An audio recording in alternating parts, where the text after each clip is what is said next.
Halo Sobat Quran yang terkasih, kembali lagi bersama saya Pastor Yos Fernandes Mematus dalam Renungan Harian Selasa 13 September 2022. Hari ini merupakan peringatan wajib Santo Yohanes Kristotomus, Uskup dan Pujangga Gereja. Apa kabar? Saya berharap Anda semua tetap dalam keadaan baik, sehat, dan tetap semangat. Bapak Ibu Saudara-saudari yang terkasih, sebelumnya saya mohon maaf kepada Anda yang sudah dengan setia mengikuti channel ini untuk mendengarkan renungan harian, karena dalam beberapa waktu ini saya tidak membuatkan renungan harian seperti biasanya karena ada kesibukan ini dan itu, dan ada perjalanan ke sana dan kemari yang membuat saya tidak sempat untuk membuatkan renungan harian seperti biasanya. Mohon dimaafkan atas ketidakkonsistenan untuk membuatkan renungan harian, lebih-lebih bagi Anda yang memang suka dan setia untuk mendengarkan renungan di channel ini. Bapak Ibu Saudara-saudari yang terkasih, sebelumnya bagi Anda yang baru saja mendengarkan renungan bersama channel Qur'anima Room, jangan lupa tekan tombol like, komen, dan subscribe untuk perkembangan channel ini. Bapak Ibu Saudara-saudari yang terkasih, mari kita siapkan hati kita tanda diri kita dengan tanda kemenangan Kristus. Dalam nama Bapa dan Putra dan Roh Kudus, amin. Tuhan bersamamu dan bersama rohmu. Inilah Injil suci menurut Lukas. Dimuliakanlah Tuhan. Pada suatu ketika pergilah Yesus ke sebuah kota bernama Nain. Para murid serta banyak orang pergi bersama dia. Ketika ia mendekati pintu gerbang kota, ada seorang mati diusung keluar, yaitu anak laki-laki tunggal seorang ibu yang sudah janda. Banyak orang kota itu menyertai janda tersebut. Melihat janda itu, tergeraklah hati Tuhan oleh belas kasihan. Lalu Tuhan berkata kepadanya, "Jangan menangis." Dihampirinya usungan jenazah itu dan disentuhnya. Maka para pengusung berhenti. Tuhan berkata, "Hai pemuda, aku berkata kepadamu, bangkitlah." Maka bangunlah pemuda itu, duduk dan mulai berbicara. Yesus lalu menyerahkannya kepada ibunya. Semua orang itu ketakutan dan mereka memuliakan Allah sambil berkata, "Seorang nabi besar telah muncul di tengah-tengah kita, dan Allah telah mengunjungi umatnya." Maka tersiarlah kabar tentang Yesus ke seluruh Yudea dan ke seluruh daerah sekitarnya.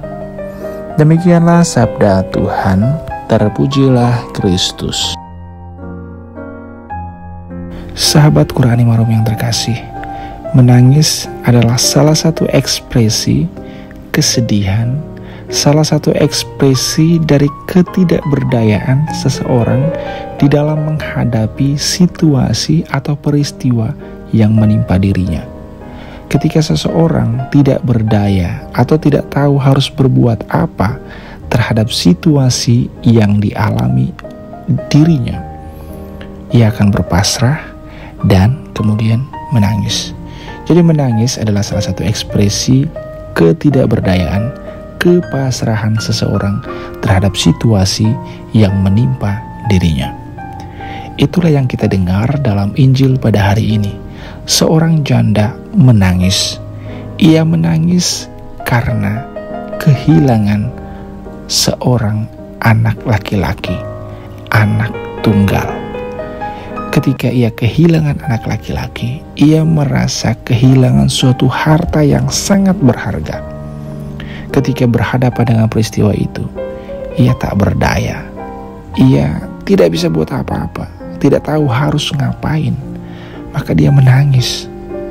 Dia menangis karena ia tidak mungkin lagi mendatangkan kembali atau menghidupkan kembali putranya yang telah meninggal dunia.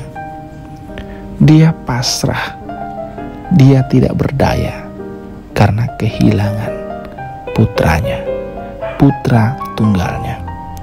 Nah, dalam situasi tersebut, dalam peristiwa itu, Yesus hadir. Ketika Yesus hadir dan melihat seorang janda yang menangis, yang merasa kehilangan, yang terpukul, yang tidak berdaya, yang tidak tahu harus berbuat apa selain menangis, Yesus hadir dan berkata kepadanya, "Jangan menangis." Yesus menguatkan, Yesus meneguhkan hati si janda. Dan Yesus membangkitkan harapan dari seorang perempuan, seorang janda yang sudah tidak berdaya, yang berpasrah ketika berhadapan dengan fakta bahwa putranya yang tunggal sudah meninggal dunia.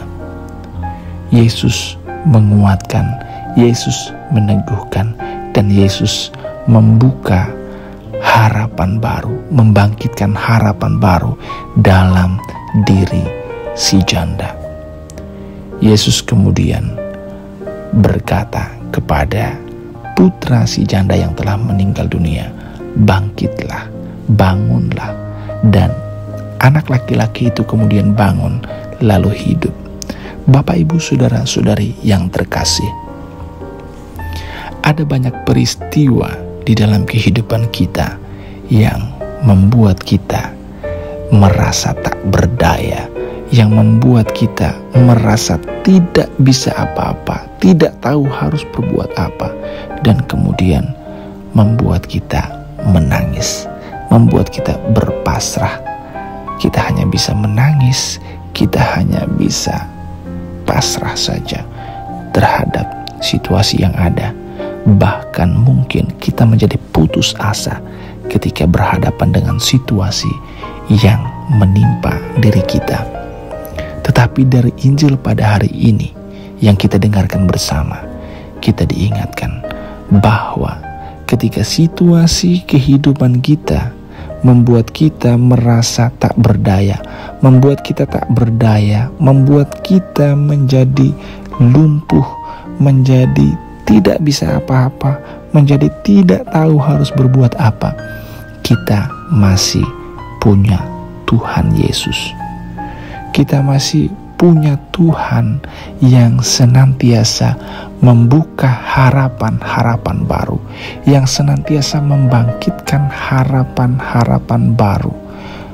Maka kita dalam keseharian hidup kita, dalam hari-hari hidup kita, kita perlu berserah kepada Tuhan. Kita perlu mendekatkan diri kita kepada Tuhan supaya kita senantiasa dikuatkan, diteguhkan oleh Tuhan. Lebih-lebih ketika kita berhadapan dengan situasi-situasi atau peristiwa-peristiwa atau keadaan-keadaan yang membuat kita tidak berdaya, yang membuat kita tidak bisa apa-apa, tidak tahu harus berbuat apa.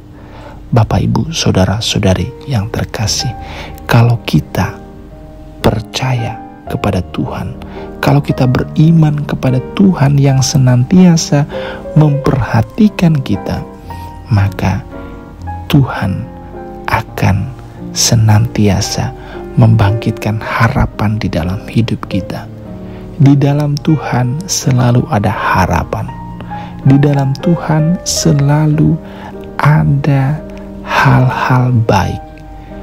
Di balik peristiwa-peristiwa yang menyedihkan, peristiwa-peristiwa yang menyakitkan, peristiwa-peristiwa yang membuat kita tak berdaya, ada kebaikan, ada rahmat apabila kita percaya kepada Tuhan. Bapak, Ibu, saudara-saudara yang terkasih, mari kita belajar untuk berserah, untuk berpasrah kepada Tuhan.